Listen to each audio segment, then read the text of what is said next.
সম্মানিত ভাইয়ের আমার, পৃথিবীর ময়দানে 190 কোটি বা তার বেশি ছাড়িয়ে গিয়েছে মুসলমানের সংখ্যা।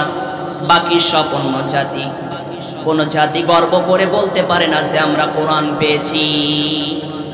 শুধুমাত্র মুসলমান জাতি গর্ব করে বলতে পারে যে আমরা কোরআন পেয়েছি। ঠিক কিনা বলেন? আল্লাহ রাব্বুল আলামিন পবিত্র কোরআনুল কারীমের ভিতরে বলছেন, কুল বিফাদলিল্লাহি ওয়া বিরাহমাতিহি ফাবিযালিকা ফালইফরাহু হুয়া খায়রুম মিম্মা ইয়াজমাউন।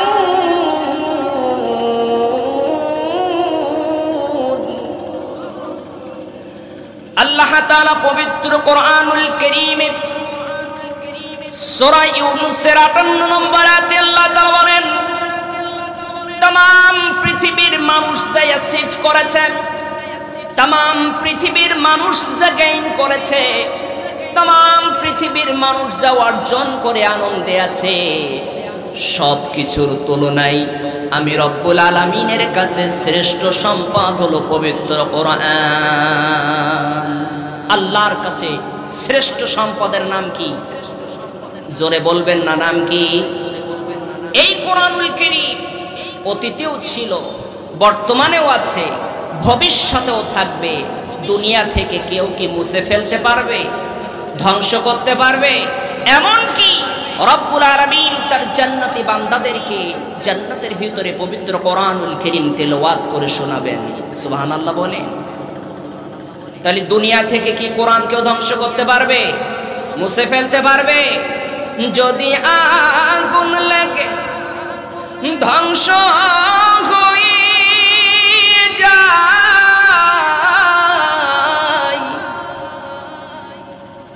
দুনিয়ার সব বইয়ের দোকান। যদি আগুন লেগে ধ্বংস হয় পৃথিবীর সব বইয়ের দোকান, তবু বিশ্ব থেকে হারাবে না পবিত্র কোরআন। তবু বিশ্ব থেকে হারাবে না পবিত্র কোরআন। জোরে চিল্লাই বলেন হারাবে। জোরে বলেন হারাবে। সম্মানিত ভাইরা আমার, তাহলে কোরআনুল কারীম অতীতেও ছিল, বর্তমানেও আছে, ভবিষ্যতেও থাকবে। এমনকি আল্লাহ তাআলা জান্নাতের ভিতরে তার জান্নাতি বান্দা বান্দীদেরকে পবিত্র কোরআনুল কারীম তেলাওয়াত করে শোনাবেন। এই কোরআনুল কারীম হলো হুদাল লিন-নাস। এই কোরআনুল কারীম হলো পথ নির্দেশিকা। মানব জাতির সমস্ত সমস্যার সমাধান এই পবিত্র কোরআনুল কারীমে রয়েছে। এটাকে বিশ্বাস হয়? বিশ্বাস না থাকলে কি ঈমান থাকবে? সমস্ত সমস্যার সমাধান দিতে পারে, জোরে বলেন দিতে পারে আল কোরআন। সম্মানিত ভাইরা আমার, এই কোরআনুল কারীম হলো মুসলমানদের পাওয়ার হাউস। জোরে বলেন কি হাউস? মুসলমানদের পাওয়ার হাউস হলো এই পবিত্র কোরআন। মুসলমানদের শক্তির উৎসই হচ্ছে পবিত্র কোরআনুল কারীম। এই কোরআনুল কারীম মুসলমানদের শক্তির উৎস। এই কোরআনের কারণে মুসলমানেরা কোনো বেদিনের কাছে মাথা নত করে। এই কোরআনুল কারীমের কারণে শ্রেষ্ঠ সম্পদ মুসলমানদের কাছে থাকার কারণে কোনো বেদিনের কাছে মুসলমানরা মাথা নত করে? মাথা নত একজনের সামনে আমরা করি, তিনি কে? জোরে বলবেন না, তিনি কে? আমার আল্লাহ। সম্মানিত ভাইয়ার আমার, পবিত্র কোরআনুল কারীম কেন পাওয়ার হাউস বললাম? প্রসঙ্গত একটা ঘটনা নিয়ে আসতে চাই। তৎকালীন ব্রিটিশ পার্লামেন্টে ব্রিটিশ কলোনিয়াল সেক্রেটারি গলিস্টনকে দায়িত্ব দিয়ে উপমহাদেশে পাঠানো হলো। কেন পাঠানো হলো? ব্রিটিশ সরকার ভাবছে মুসলমানদের উপরে এত দমন পীড়ন হয়, মুসলমানদের উপরে এত জুলুম হয়, এত নিপীড়ন হয়, মুসলমানদেরকে এত দমন করার চেষ্টা করি, কিন্তু মুসলমানরা বারবার আবার জেগে ওঠে। মুসলমানরা বারবার জেগে ওঠে, মুসলমানদের শক্তির উৎস কোথায়? এই জন্য ব্রিটিশ কলোনিয়াল সেক্রেটারি গলিস্টনকে দায়িত্ব দিয়ে উপমহাদেশে পাঠিয়েছিল ইংরেজ সরকার।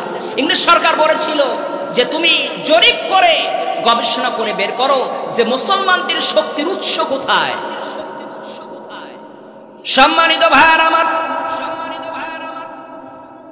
দীর্ঘ প্রচেষ্টা জরিপ গবেষণা করেন গলিস্টন পার্লামেন্টে যে রিপোর্ট জমা দিয়েছিলেন তার সারাংশে তার নিজের ভাষায় একটা মন্তব্য করেছিলেন, so long as the Muslim had the Quran, মুসলমানদের কাছে যতদিন কোরআন থাকবে we shall be unable to dominate them, আমরা মুসলমানদের উপরে ততদিন পর্যন্ত কর্তৃত্ব করতে সক্ষম হব। আবার ভালো করে বুঝবেন, তার ভাষায় বলেছিল so long as the Muslim have the Quran, যতদিন মুসলমানদের কাছে কোরআন আছে আমরা কি করতে পারবো না, we shall be unable to dominate them, আমরা ততদিন পর্যন্ত মুসলমানদের উপরে কর্তৃত্ব করতে সক্ষম হব না। তবে হ্যাঁ, কর্তৃত্ব করতে ক্ষমতা দেখাতে সক্ষম হব, we must either take it from them, হয় তাদের কাছ থেকে কোরআন নামক এই কিতাব ছিনিয়ে নিতে হবে, অথবা make them lose their love of it, এই কোরআনের প্রতি যে মুসলমানদের ভালোবাসা আছে এই ভালোবাসা ছাড়াতে হবে। এখন আপনাদের কাছ থেকে জবাব নিতে চাই, জীবন দিতে রাজি, রক্ত দিতে রাজি, কিন্তু এই মুসলমানের কাছ থেকে এই কোরআনের শ্রেষ্ঠ সম্পদ ছিনিয়ে নেবে, এই কোরআনের ইহুদি খ্রিস্টানরা বেদিনরা এই কোরআনের অবমাননা করবে, কোন মুসলমান কি এটা কি মেনে নেবে? জোরে বলেন, মেনে নেবে?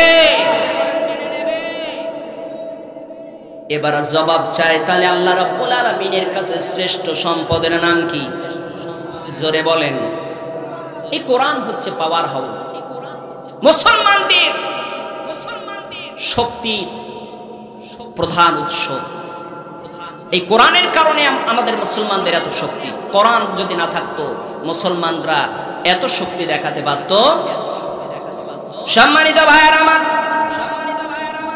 আল্লাহ তাআলা তার বান্দাদের জানিয়ে দিলেন নামাজের ফরজ আগে নয়, হজ্জের ফরজ আগে নয়, হিজাবের ফরজ আগে নয়, যাকাতের ফরজ আগে নয়, সিয়ামের ফরজ আগে নয়, প্রথম ফরজ হলো ইকরা। জোরে বলেন, শুনতেছেন তো? প্রথম কি? ইকরা। ইকরা মানে কি? রিড, পড়ো। আল্লাহ তাআলা তাহলে আল্লাহ রাসূলের উপরে সূরা আলাকের 5টি আয়াত নাযিল হলো, তার প্রথম আয়াত হচ্ছে ইকরা বিসমি রাব্বিকাল্লাযী খালাক, আর ওই আয়াতের প্রথম শব্দ হলো ইকরা। তাহলে প্রথম ফরজ হিসাবে নামাজ আসে নাই, প্রথম ফরজ হিসাবে যাকাত আসে নাই, প্রথম ফরজ হিসাবে রোজা আসে নাই, প্রথম ফরজ হিসাবে হিজাব আসে নাই, প্রথম ফরজ হিসাবে যাকাত আসে নাই, হজ আসে নাই, প্রথম ফরজ হিসাবে যেটা এসেছে সেটা হলো ইকরা। পড়ো, পড়ো, পড়ো। আল্লাহ তাআলা কোন কিতাব পড়ার কথা বললেন? জোরে বলবেন না, কোন কিতাব? তালাশ করে দেখেন। 10% মানুষ পবিত্র কোরআনুল কারীম শুদ্ধ করে তেলাওয়াত করতে পারে কিনা সন্দেহ আছে, আছে না? অনেকে কোরআন তেলাওয়াত করতে পারলেও 10% লোক পারলেও 100%-এর ভিতরে 10% মানুষ কোরআন তেলাওয়াত করতে পারলেও দেখবেন আরো কয়েক পার্সেন্ট ঘাটতি হবে, যে সহিহ দিক থেকে যে সহিহ তেলাওয়াত হচ্ছে না। কিন্তু আপনি কি ভাবতে পারেন আপনার কমন সেন্স, আপনার আকল, আপনার বোধশক্তি আপনি কি কাজে লাগাতে পারেন যে আল্লাহ তাআলা প্রথম ফরজ হিসেবে যেটা শেখার কথা বললেন, যেটা পড়ার কথা বললেন, সেই কোরআনটাকে আমরা অ্যাভয়েড করে চলছি? ভাবতেছেন কখনো? সম্মানিত ভাইয়েরা আমার, এইবার খেয়াল করেন, তাহলে মুসলমানদের প্রথম পাওয়ার হাউস হলো পবিত্র কোরআন। প্রথম ফরজ হলো এই কোরআন তুমি পড়ো।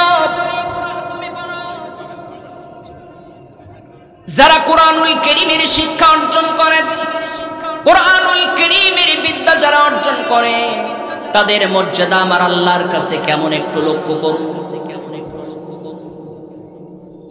আমি আপনাদের কাছ থেকে জবাব নিতে চাই। আজকের পৃথিবীতে যত রাষ্ট্র আছে সব চাইতে ক্ষমতাধর রাষ্ট্রের নাম কি? আমি আলোচনা করছি, আপনারা জবাব দিবেন, না হলে বুঝবেন কিভাবে? পৃথিবীতে যত রাষ্ট্র আছে বলেন সবচাইতে পাওয়ারফুল রাষ্ট্রের নাম কি? ধরেই নিলাম আমেরিকা। পৃথিবীতে যত পাওয়ারফুল নেতা আছে, জোরে বলেন সমস্ত পাওয়ারফুল নেতার ভিতরে এখন বর্তমানে সবচাইতে পাওয়ারফুল নেতার নাম কি? Donald Trump. আগে ছিল জো বাইডেন। কি নাম ছিল? Joe Biden. এখন ডোনাল্ড ট্রাম্পকে ধরে। আমি এই কথা কেন বলছি? একটু কমন সেন্সকে কাজে লাগান, বিবেককে কাজে লাগান। বর্তমান পৃথিবীর সেরা রাষ্ট্রের সেরা প্রেসিডেন্ট যদি বাংলাদেশে আসতে চায়, আকাশ পথে আসবেন নাকি স্থল পথে আসবেন? জি, আকাশ পথে আসবেন। কারণ ভিআইপি পার্সন। আমাদের যাদের ইন্টারন্যাশনাল এয়ারপোর্টে আসা যাওয়া আছে, আন্তর্জাতিক এয়ারপোর্টে যাদের আসা যাওয়া আছে, তারা ভালো করে দেখবেন আন্তর্জাতিক এয়ারপোর্টের ভিতরে টার্মিনাল আছে দুই প্রকার। কয় প্রকার বললাম? টার্মিনাল দুই প্রকার, একটা হচ্ছে নরমাল আর একটা হচ্ছে ভিআইপি। আমি আপনাদের কাছে জবাব নিতে চাই, পৃথিবীর সেরা রাষ্ট্রের সেরা প্রেসিডেন্ট বাংলাদেশে আসবে, তিনি নরমাল টার্মিনালে অবতরণ করবেন নাকি ভিআইপিটাতে অবতরণ করবেন? তিনি একাই আসবেন, যাবেন নাকি? তার আগমনের সংবাদ শুনি আমাদের দেশের প্রাইম মিনিস্টার, আমাদের দেশের প্রেসিডেন্ট বিমানবন্দর পর্যন্ত এগিয়ে যাবে। শুধু বিমানবন্দর পর্যন্ত এগিয়ে যাবে না, মৌখিক সংবর্ধনা দিবে, ফুলের শুভেচ্ছা দিবে। শুধু ফুলের শুভেচ্ছা দিবে না, মৌখিক সংবর্ধনাও দিবে না, তার পায়ের নিচে দেওয়া হবে লাল গালিচার সংবর্ধনা। জোরে বলেন, কি গালিচার সংবর্ধনা? লাল গালিচার সংবর্ধনা। এখন এই লাল গালিচার সংবর্ধনা বিমানবন্দর থেকে শুরু করে কি রাষ্ট্রীয় মেহমানাগার পর্যন্ত দেওয়া হবে? অল্প কিছু জায়গার ভিতরে দেওয়া হবে। আমি বলতে চাই, পৃথিবীর সেরা রাষ্ট্রের সেরা প্রেসিডেন্ট বাংলাদেশে আসলে দেশের প্রাইম মিনিস্টার, দেশের প্রেসিডেন্ট তার সংবর্ধনা দেওয়ার ব্যবস্থা করেন। পক্ষান্তরে আমার রাসূল সাল্লাল্লাহু আলাইহি সাল্লাম বলেছেন, যে মুসলমান নারী আর পুরুষ, ছেলে আর মেয়ে, আবাল বৃদ্ধা বনিতা, শিশু আর কিশোর যেই হোক না কেন, যখন তালিমুল ইলমের খাতায় নাম উঠাইয়া দেয়, পবিত্র কোরআনুল কারীম, রাসূলের সুন্নাহ, হাদিস, দ্বীনি শিক্ষা অর্জন করার জন্য মাদ্রাসামুখী হয়ে যায়, মক্তবমুখী হয়ে যায়, স্বয়ং আসমান জমিনের মালিক আমার আল্লাহ তার সংবর্ধনা দেওয়ার ব্যবস্থা করে দেয়।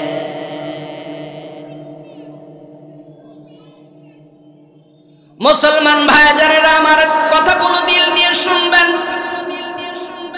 বিশ্বের পাওয়ারফুল নেতার, পাওয়ারফুল রাষ্ট্রের পাওয়ারফুল নেতার পায়ের নিচে দেওয়া হয় লাল গালিচার সংবর্ধনা। বিশ্ব নবী সাল্লাল্লাহু আলাইহি ওয়াসাল্লাম বলেছেন, তালিমুল কোরআনকে যারা কোরআনুল কারীম শেখার জন্য, রাসূলের সুন্নাহ, হাদিস, দ্বীনি শিক্ষা অর্জনের জন্য মাদ্রাসামুখী হয়, মক্তবমুখী হয়, স্বয়ং তার সংবর্ধনা দেওয়ার ব্যবস্থা কে করেন? জোরে বলবেন নাকি? বিশ্বের সবচেয়ে পাওয়ারফুল নেতার পায়ের নিচে দেওয়া হয় লাল গালিচার সংবর্ধনা। আর যারা পবিত্র কোরআনুল কারীম শিক্ষার জন্য, রাসূলের সুন্নাহ, রাসূলের হাদিসটা শিক্ষার জন্য মাদ্রাসামুখী হয়, তার পায়ের নিচে দেওয়া হবে নূরের তৈরি ফেরেশতাদের পাখার সংবর্ধনা। এত আস্তে বললেন, এত আস্তে?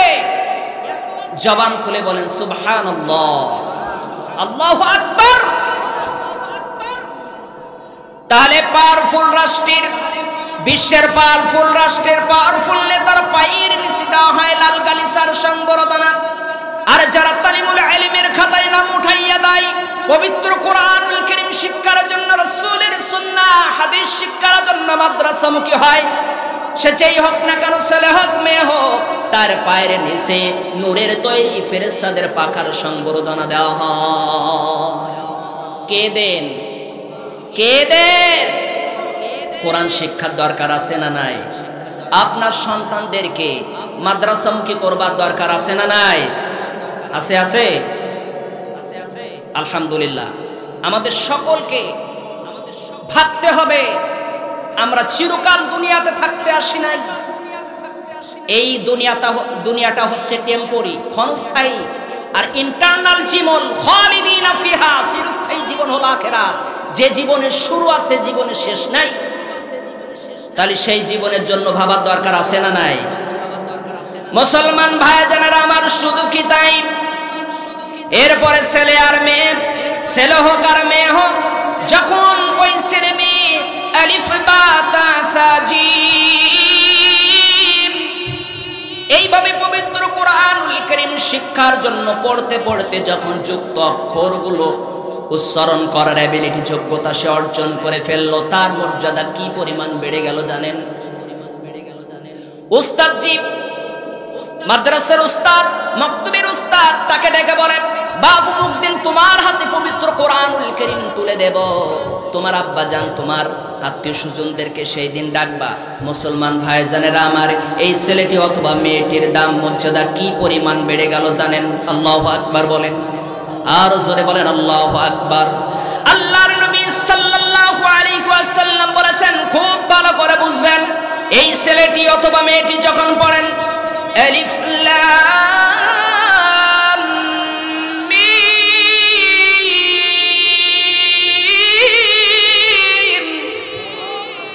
যালিকাল কিতাবু লা রাইবা ফীহি,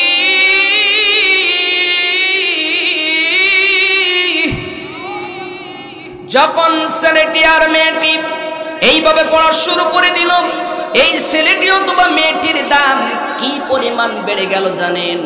ওই যখনই আল্লাহর কোরআন, পবিত্র কোরআন শুদ্ধ করে তেলাওয়াত করবে, ওর তেলাওয়াত শোনার জন্য আসমান থেকে জমিনের ভিতরে কাতারে কাতারে ফেরেশতা নাজিল হয়ে যান। এইবার সিদ্ধান্ত নেন যে আপনার সন্তানকে কি আপনি স্কুলমুখী করবেন, জাগতিক শিক্ষায় শিক্ষিত করবেন, নাকি মাদ্রাসামুখী করবেন? সিদ্ধান্ত আপনার নিতে হবে। সম্মানিত ভাইরা আমার, শুধুমাত্র কেবলমাত্র কাতারে কাতারে আসমান থেকে জমিনের ভিতরে ফেরেশতা নাজিল হবে শুধু তাই নয়, বরং হাদিসের ভিতরে আল্লাহর রাসূল সাল্লাল্লাহু আলাইহি ওয়াসাল্লাম বলেন, কোরআনুল কারীমের তেলাওয়াতকারী কোরআন তেলাওয়াত করতে করতে যখন ইমোশনাল হয়ে যায়, আবেগে আপ্লুত হয়ে যখন পবিত্র কোরআনুল কারীমে টান লাগাইয়া দেয়, তখন পবিত্র কোরআনুল কারীমের তেলাওয়াত শোনার জন্য যে আশিক ফেরেশতা আছে, সে আশিক ফেরেশতারা তারা নিজেদেরকে আর কন্ট্রোল করতে পারে না। যখন নিজেদেরকে আর কন্ট্রোল করতে পারে না, তখন দৌড়ে এসে পবিত্র কোরআনুল তেলাওয়াতকারী, যিনি পবিত্র কোরআনুল কারীম তেলাওয়াত করতেছিলেন, তার ঠোঁটে মুখে ফেরেশতারা চুমা খেতে থাকে। আরো জোরে বলেন সুবহানাল্লাহ। যিনি পবিত্র কোরআনুল কারীম শিখবেন, যে গার্জিয়ান, যে অভিভাবক তার সন্তানদের মাদ্রাসামুখী করবেন, এতে লাভ আছে নাকি ক্ষতি? ক্ষতি না লাভ? জোরে বলেন ক্ষতি না লাভ? সম্মানিত উপস্থিতি ভাই বাবাজিরা আমার, ক্রিকেট খেলায় জিতলে পরে দেশের প্রাইম মিনিস্টার, দেশের প্রেসিডেন্ট ওই খেলোয়াড়দেরকে পুরস্কৃত করে, আর যারা পবিত্র কোরআনুল কারীম শেখার জন্য, রাসূলের সুন্নাহ শেখার জন্য মাদ্রাসামুখী হয়, মাদ্রাসামুখী যারা হয়ে যায়, ফেরেশতারা তাদের সংবর্ধনা দেয় আর তাদের ঠোঁটের ভিতরে, মুখের ভিতরে চুমা খেতে থাকে। সম্মানিত ভাইরা আমার, খেয়াল করে লক্ষ্য করেন, একজন ছেলে অথবা মেয়ে যখন আল্লাহর কোরআনুল কারীম পড়তে পড়তে তার মেমোরিতে সেভ করে নিল, যখন পবিত্র কোরআনুল কারীম হেফজ করার জন্য তার মেমোরিতে সেভ করা শুরু করে দিল, বিশ্ব নবী তার মর্যাদা বর্ণনা করতে গিয়ে বলেছেন, ও দুনিয়ার মানুষ শুনে রাখো, ওই ছেলেটি ওই মেয়েটির দাম কি পরিমাণ বেড়ে গেল জানো নাকি? ও যখন আল্লাহর পবিত্র কোরআনুল কারীম তার মস্তিষ্কে শেপ করে নিচ্ছে, যখন মুখস্থ করে নিচ্ছে, ওর মর্যাদা কি পরিমাণ বেড়ে গেল জানো? ও যদি জীবনে একটা কাজ করতে পারে, তার লাইফ স্টাইলটা যদি পবিত্র কোরআনুল কারীমের সিস্টেমে চালাইতে পারে, বিশ্বনবী সাল্লাল্লাহু আলাইহি ওয়াসাল্লাম বলেন, ওর জন্য আল্লাহ পাকের জান্নাত ওয়াজিব হয়ে গেলই তো গেল, মরণের পরে ময়দান মহশরে আল্লাহর আদালতে দাঁড়িয়ে আপনজনের কমপক্ষে 10 জন মানুষকে সুপারিশ করে জান্নাতের মালিকানার অধিকার তাকে দিয়ে দেওয়া হলো। আল্লাহু আকবার বলেন। কথার ভিতরে কি কোনো সন্দেহ আছে? জোরে বলেন, সন্দেহ আছে? তাহলে আপনার সন্তানকে যদি মাদ্রাসামুখী করেন, কোরআনমুখী করেন, হাদিসমুখী করেন, ইসলামিক ভাবধারায় গড়ে তুলেন, শরিয়াতের উপরে যদি তাকে দাঁড় করান, মাদ্রাসামুখী করেন, তাহলে লাভ আছে নাকি ক্ষতি? জোরে বলেন, লাভ নাকি ক্ষতি? লাভের কথা তো বলেই দিয়েছেন বিশ্বনবী সাল্লাল্লাহু আলাইহি ওয়াসাল্লাম। শুধু নিজেই জান্নাতে যাবে না, আপনজনের কমপক্ষে কয়জনকে? জোরে বলেন, কয়জনকে? এইবার আসুন, পৃথিবীতে কয় রকম শিক্ষা ব্যবস্থা প্রচলিত রয়েছে? 2 রকম। জোরে বলেন, কয় রকম? পৃথিবীতে 2 রকম শিক্ষা ব্যবস্থা প্রচলিত রয়েছে। এক হচ্ছে জাগতিক শিক্ষা, আর দ্বিতীয় নাম্বার হলো দ্বীনি শিক্ষা। জাগতিক শিক্ষা যারা অর্জন করে তাদের একটা টার্গেট আছে, উদ্দেশ্য আছে। আর দ্বীনি শিক্ষা যারা অর্জন করে, পবিত্র কোরআনুল কারীমের শিক্ষা, হাদিসের শিক্ষা যারা অর্জন করে, তাদের একটা টার্গেট উদ্দেশ্য আছে। কি টার্গেট উদ্দেশ্য? যারা জাগতিক বিদ্যা অর্জন করে তাদের টার্গেট উদ্দেশ্য হচ্ছে ইহকালীন ভোগ বিলাস নিশ্চিত করা। আর যারা পবিত্র কোরআনুল কারীমের শিক্ষা, রাসূলের সুন্নাহ, হাদিস শিক্ষা যারা করে, তাদের নিশ্চিত একটা উদ্দেশ্য আছে। সেই উদ্দেশ্যটা হচ্ছে দুনিয়ার ভোগ বিলাস সুখ শান্তি নিশ্চিত করা নয়, আখিরাতের সুখ শান্তি ভোগ বিলাস নিশ্চিত করা। ঠিক কিনা বলেন? জোরে বলেন, ঠিক কিনা? তাহলে 2 শিক্ষার 2টা উদ্দেশ্য আছে, টার্গেট আছে। এখন মনে মনে অনেকেই ভাবতেছেন, হুজুর জাগতিক বিদ্যা দ্বারা মানুষ সুখ শান্তি ভোগ বিলাস নিশ্চিত হয়, আপনাকে কে বলেছে? যদি কেউ প্রশ্ন করেন, তাহলে আমি আপনাদের কাছ থেকে জবাব নিতে চাই। আমার জানা মতে জাগতিক বিদ্যার শুরু হয় প্রাইমারি থেকে। কোথা থেকে? কথা কি শুনতেছেন? না, আমি তৃতীয় বক্তা বলে আমার কথা শোনা যাবে না। প্রধান বক্তা, তিনি ভালো আলোচনা করবেন, তার আলোচনা শুনতে হবে। মনোযোগ আছে নাকি গেছে? আছে, আছে। আমার জানা মতে জাগতিক বিদ্যার শুরু হলো প্রাইমারি থেকে। আমি একটু গবেষণা করেই কথা বলছি। জাগতিক বিদ্যার শুরু হলো প্রাইমারি থেকে। পিএসসি, এরপরে কি? পিএসসির পরে কি? জেএসসি, তারপরে কি? এসএসসি, তারপরে হচ্ছে এইচএসসি, তারপরে বিএ, তারপরে এমএ, তারপরে এমফিল, তারপরে এমফিল থেকে শুরু করে পিবিএ, এমবি থেকে শুরু করে বিসিএস ক্যাডার, বিসিএস ক্যাডার থেকে শুরু করে পিএইচডি গবেষক, এরপরে এমবিবিএস ডাক্তার, তারপরে এফআরসিএস। আজকের মেডিকেল সায়েন্সের সবচাইতে উচ্চতর ডিগ্রির নাম হচ্ছে এফআরসিএস। আজকের মেডিকেল সায়েন্সের সবচাইতে উচ্চতর ডিগ্রির নাম হলো এফআরসিএস। এই এফআরসিএস ডিগ্রি যিনি অর্জন করেছেন জাগতিক বিদ্যার, ওই লোকটারে আপনি জিজ্ঞাসা করেন, ভাই এফআরসিএস ডিগ্রি মেডিকেল সায়েন্সের সবচেয়ে উচ্চতর ডিগ্রি এফআরসিএস ডিগ্রি কেন নিয়েছেন? নিঃসন্দেহে সেই কথাটাই বলবে, আমি এফআরসিএস ডিগ্রি মেডিকেল সায়েন্সের সবচাইতে উচ্চতর ডিগ্রি এই জন্য নিয়েছি যেন মরণের কালে আর আমার কালিমা নসিব হয়। কি বললেন? সুবহানাল্লাহ বলছেন? নাউজুবিল্লাহ। যিনি মেডিকেল সায়েন্সের সবচেয়ে উচ্চতর ডিগ্রি এফআরসিএস লাভ করেছে, তাকে যদি আপনি জিজ্ঞাসা করেন, ভাই আপনি এফআরসিএস ডিগ্রি কেন নিয়েছেন, তাহলে নিঃসন্দেহে এই কথাটাই বলবে যে আমার মরণের কালে কালেমা নসিব হয় যেন, এই কারণেই আমি এফআরসিএস ডিগ্রি লাভ করেছি। এটাই কি বলবে? জোরে বলেন, বলবে? বলবে না। সাধারণত আমাদের এলাকায় যিনি এমএ পাস করেছেন বা অনার্স পাস করেছেন, মাস্টার্স পাস করেছেন, তাকে জিজ্ঞাসা করেন, ভাই অথবা বোন আপনি কেন এমএ পাস করেছেন, তাহলে অবশ্যই সে কথাটাই বলবে যে এমএ পাস এই জন্য করেছি, এমএ পাসের সার্টিফিকেট সনদ এই জন্য নিয়েছি যেন আমার মরণের সময় কালেমা নসিব হয়। এই কথা বলবে? জোরে বলেন, এই কথা বলবে? তাহলে এসবগুলো ডিগ্রির একটাই উদ্দেশ্য, সেই উদ্দেশ্যটা হচ্ছে দুনিয়ায় কিভাবে বিজনেসম্যান হব, দুনিয়াতে কিভাবে সায়েন্টিস্ট হব, আবিষ্কারক হব, দুনিয়াতে প্রচুর টাকা ইনকাম করব, দুনিয়াতে কিভাবে ভালো থাকা যায়। ঠিক কিনা বলেন? এটাই হচ্ছে দুনিয়ার বিদ্যার টার্গেট।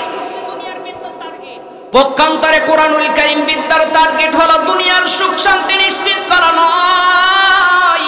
বলেন কোন জায়গার সুখ শান্তি নিশ্চিত করা? জোরে বলেন, আখিরাত।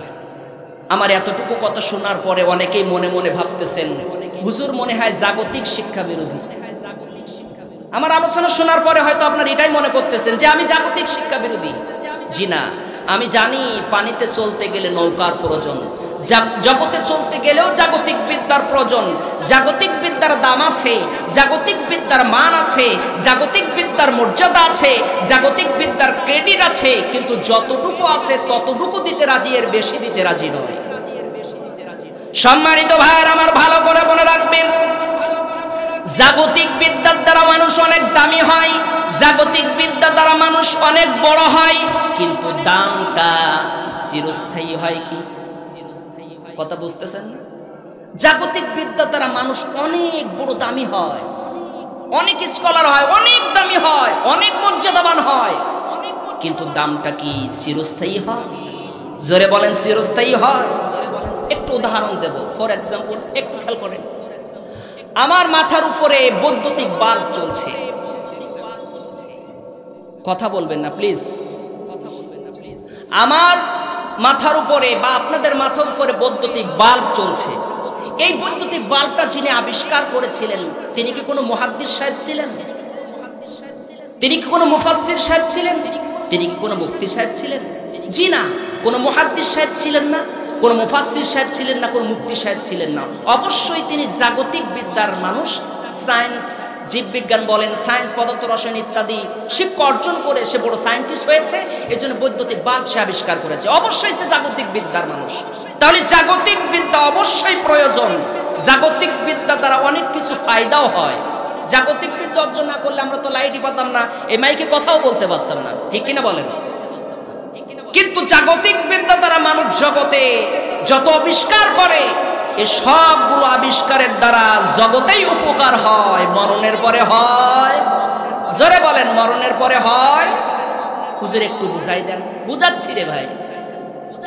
যিনি বৈদ্যুতিক বাল্ব আবিষ্কার করেছিলেন, বৈদ্যুতিক বাল্ব যিনি, যে সায়েন্টিস্ট যিনি আবিষ্কার করেছিলেন, যে বিজ্ঞানিক আবিষ্কার করেছিলেন, তিনি অবশ্যই রাতের বেলায় দিনের আলোর মতো বৈদ্যুতিক বাল্বটা অন করে দিনের আলোর মতো কাজ করার সুবিধা সে ভোগ করেছিল। এখন বলেন তো দেখি, যে বিজ্ঞানী বৈদ্যুতিক বাল্বটা আবিষ্কার করেছিলেন তিনি কি দুনিয়াতে এখনো বেঁচে আছেন? জোরে বলেন। তিনি তো কবরে চলে গেছেন। কবর তো বড় অন্ধকারের জায়গা। বলেন তো দেখি, যতদিন ওই বিজ্ঞানিক, যে বিজ্ঞানিক বৈদ্যুতিক বাল্বটা আবিষ্কার করেছিলেন, রাতের বেলায় বৈদ্যুতিক বাল্বটা জ্বালিয়ে অন করে দিনের আলোর মতো সুবিধা, সে কাজ করার সুবিধা ভোগ করেছিল, তিনি তো এখন দুনিয়াতে নাই, দুনিয়া থেকে কবরে চলে গেছে, আলমে বরজাকে চলে গেছে। এখন বলেন তো দেখি, তার কবরের ভিতরে কয়টা বৈদ্যুতিক বাল্ব লাগানো হয়েছে? একটা। তাহলে দুনিয়ার বিদ্যা দ্বারা, দুনিয়ার আবিষ্কার দ্বারা দুনিয়াতেই উপকার হয়, পরকালে হয়? পরকালে যে বিদ্যার দ্বারা উপকার হয় সে বিদ্যার নাম কি? জোরে বলবেন না। আল কোরআন। এই কোরআন শিক্ষার দরকার আছে না নাই? আরো জোরে বলেন, আছে না নাই? আপনার সন্তানদেরকে কোরআনমুখী করবেন তো ইনশাআল্লাহ? মাদ্রাসামুখী করবেন তো ইনশাআল্লাহ? যে যে রাজি আছেন আল্লাহর দুহাত তুলে দেখিয়ে দেন। লিল্লাহে তাকবীর, লিল্লাহে তাকবীর। একজন মুরব্বী হাত তুলেছেন। একজন ভাই হাত তুলেছেন, বলছে ভাই আপনি যখন হুজুর ওয়াজ করতেছিলেন তখন তো আপনার সাথে আপনি হাত উঠাতে বলছেন, আমি হাত উঠাইছি, কিন্তু এখন তো বিয়েই করি নাই, বাচ্চাই তো হয় নাই। সুতরাং যার বাচ্চা হয় না আল্লাহ তাআলা বাচ্চা দিবেন, বিবাহ হয় না বিবাহ হবে, বাচ্চাও হবে, কিন্তু প্ল্যান থাকতে হবে, ফিউচার প্ল্যান থাকতে হবে যে আল্লাহ আমার সন্তানকে, যদি আমার সন্তান একটা ছেলে সন্তান দাও বা আমার একটা মেয়ের সন্তান দাও, ইয়া রাব্বুল আলামিন আমার সন্তানটাকে আমি কোরআনের হাফেজ বানাবো, আমি দ্বীনি প্রতিষ্ঠান মাদ্রাসাতে ভর্তি করে তাকে দ্বীনি ইলম শিক্ষা দেব। রাজি আছি তো ইনশাআল্লাহ? এতটুকু ফিউচার প্ল্যানিং করা যাবে না? বলেন ইনশাআল্লাহ। কেন করব না? কারণ প্রথম ফরজ হলো ইকরা। প্রথম ফরজ কি? জোরে বলেন। ইকরা, পড়ো, পড়ো। আল্লাহ তাআলা কোন কিতাব পড়ার কথা বললেন? জোরে বলেন, কোন কিতাব? সম্মানিত ভাইরা আমার, এইবার আসুন, এখন তো শীতকাল, গরমকাল আমাদের মাঝ থেকে প্রায় বিদায় নিল কিছুদিন আগে। এই গরমের দিনে আমরা মাথার উপরে ফ্যান চালিয়েছি। এবার বলেন, যে ব্যক্তি বৈদ্যুতিক এই ফ্যানটা তৈরি করেছিলেন অবশ্যই তিনি কোনো মুহাদ্দিস সাহেব নন, তিনি কোনো মুফাসসির সাহেব নন, তিনি কোনো মুফতি সাহেব নন, অবশ্যই তিনি জাগতিক বিদ্যার মানুষ। তাহলে জাগতিক বিদ্যার দাম আছে, জাগতিক বিদ্যার মর্যাদা আছে, জাগতিক বিদ্যার ক্রেডিট আছে, এগুলোরও প্রয়োজন। কিন্তু আমি বলতে চাই সম্মানিত ভাইরা আমার, যিনি ফ্যানটা আবিষ্কার করেছিলেন, যে বিজ্ঞানী, তিনি এত দুনিয়াতে নাই।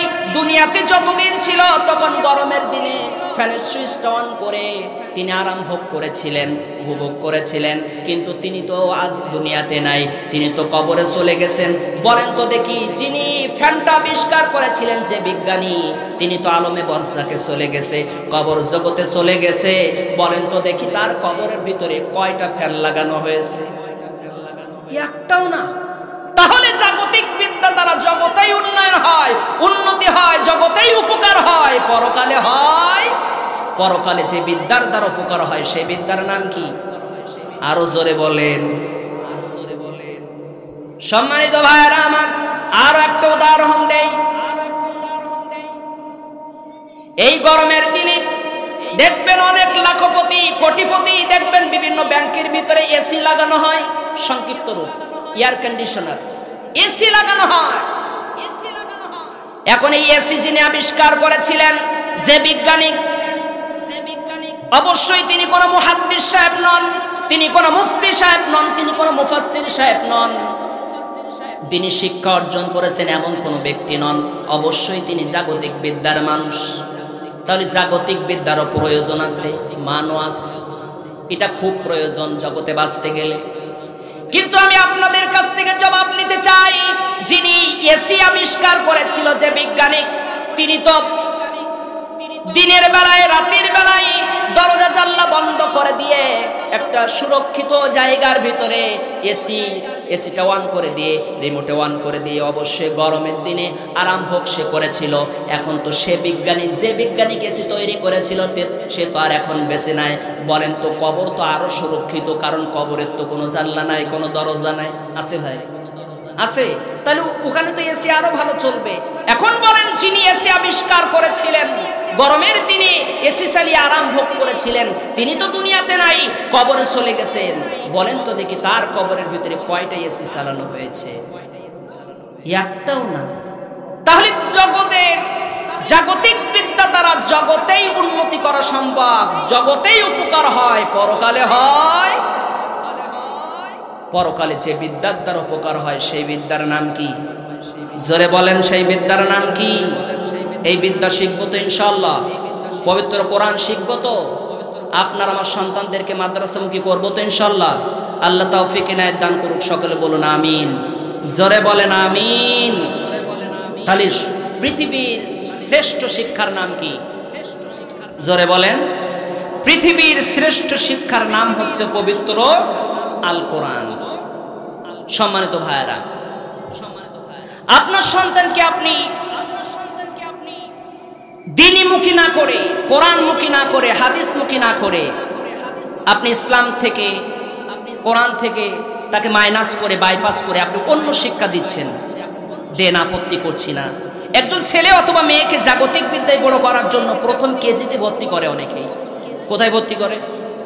জোরে বলেন কোথায়? কেজিতে। এখন কেজিতে ভর্তি করার পরে তারপরে নার্সারি, তারপরে কেজি 1, তারপরে কেজি 2, তারপরে 3, তাহলে কয় বছর পড়লো? কি বুঝতেছেন না? কয় বছর পড়লো? 5 বছর পড়লো। কি পরিমাণ দাম বাড়লো আপনার সন্তানের, আপনার ছেলে অথবা মেয়ের? ও কি ব্যাংকের ম্যানেজারই করতে পারবে? ও কি দোকানের ম্যানেজারও করতে পারবে? পারবে না। তাহলে 5 বছর পড়িয়ে তেমন কোনো লাভ হয় নাই। দামি করতে চাইলে ওকে প্রাইমারি পাস করাতে হবে, একটু দাবি করতে চাইলে তাকে এসএসসি পাস করাতে হবে, পিএসসি পাস করাতে হবে, আর একটু দাম বাড়াতে চাইলে এইচএসসি পাস করাতে হবে, আর একটু দাম বাড়াতে চাইলে বিএ পাস করাতে হবে, আর একটু দাম বাড়াতে চাইলে এমএ পাস করাতে হবে, আর একটু দাম বাড়াতে চাইলে এমফিল করাতে হবে, আর একটু দাম বাড়াতে চাইলে বিবিএ এমবিএ করবে, আর একটু দাম বাড়াতে চাইলে বিসিএস ক্যাডার হবে, আর একটু দাম বাড়াতে চাইলে পিএইচডি গবেষক হবে, এলএলবি, তারপরে আর একটু দাম বাড়াতে চাইলে এমবিবিএস পাস করবে, আর একটু দাম বাড়াতে চাইলে এফআরসিএস ডিগ্রি অর্জন করবে। এখন আপনাদের কাছে আমার জিজ্ঞাসা, একটু খেয়াল করে শুনবেন। এই যে পিএসসি থেকে দাম বাড়া শুরু করলো আর এফআরসিএস পর্যন্ত ডিগ্রি অর্জন করলো, যে ওই ভাই যিনি এফআরসিএস ডিগ্রি অর্জন করেছে, এখন বলেন এই বিদ্যার দাম কতদিন? নিঃশ্বাসের আপ ডাউন আছে যতদিন আপনার এমএ পাশের দাম আছে ততদিন।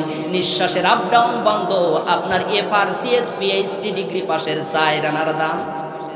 জোরে বলেন 4 আনার দাম। যেই বিদ্যার দাম, সেই বিদ্যার নাম কি? জোরে বলেন আল কোরআন। এই হলো জাগতিক বিদ্যার অবস্থান।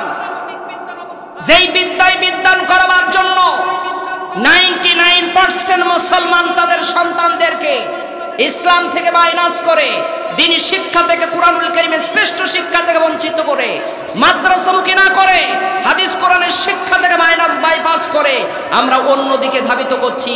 কিন্তু এই জাগতিক বিদ্যার খতিয়ান আমি বলতে চাই, সেই খতিয়ানটা হলো এই যে এই বিদ্যার দাম আছে ততদিন, নিঃশ্বাসের আপডাউন আছে যতদিন। নিঃশ্বাসের আপডাউন বন্ধ, আপনার মাস্টার্স পাশের, অনার্স পাশের কোনো 4 আনার দাম। যেই বিদ্যার দাম, সেই বিদ্যার নাম কি? জোরে বলেন সেই বিদ্যার নাম কি? আমি জাগতিক বিদ্যা বিরোধী নই, আমি নিজেও জাগতিক বিদ্যা অর্জন করেছি, অনার্স পড়েছি আমি। কিন্তু আমি কি ইসলামকে ভুলে গিয়েছি? কোরআনকে ভুলে গিয়েছি? রাসূলের হাদিসকে ভুলে গিয়েছি? জি না, ইসলামকে ভুলে যায় নাই। সব বিদ্যা আপনি অর্জন করেন, কিন্তু কোরআন রাসূলের হাদিসকে সামনে রাখেন এবং সেই অনুযায়ী নিজের জীবনটাকে আলোকিত করেন, সাজান। আল্লাহর কোরআন দ্বারা, রাসূলের সহিহ হাদিস দ্বারা, সুন্নাহ দ্বারা নিজের জীবনটাকে আলোকিত করতে চান যারা যারা, আল্লাহর সন্তুষ্টির জন্য দুহাত তুলে দেখিয়ে দেন তারা। লিল্লাহি তাকবীর, লিল্লাহি তাকবীর, আরো জোরে লিল্লাহি তাকবীর। জাগতিক বিদ্যার কথা আমি বলতাম না। আমাদের দেশের অনেক বুদ্ধিজীবী আছে, অনেক বুদ্ধিজীবী আছে, যে বুদ্ধিজীবীদের মাথা দ্বারা খোদাদ্রোহী, ইসলাম বিরোধী বুদ্ধি ফোকাস হয়, আর কিছু ফোকাস হয় না। এমন বুদ্ধিজীবী বাংলাদেশে আছে না নাই? জোরে বলেন আছে, আছে। আমাদের দেশে অনেক কলামিস্ট আছে, লেখক আছে, যাদের দ্বারা আল্লাহর দ্বীনই শুধু আক্রান্ত হয় আর অন্য কিছু হয় না। এটাই হলো জাগতিক বিদ্যার অবস্থান, জাগতিক বিদ্যার খতিয়ান। সম্মানিত ভাইয়ের আমার, খেয়াল করে শোনেন, তাহলে আল্লাহর কাছে সবচাইতে শ্রেষ্ঠ শিক্ষার নাম কি? জোরে বলেন, জোরে বলেন আল কোরআন। এই কোরআন আমরা শিখবো তো, সন্তানদের মাদ্রাসামুখী করবো তো? আল্লাহ তাআলা আমাদের তৌফিক দান করুন, বলেন আমিন। জোরে বলেন আমিন।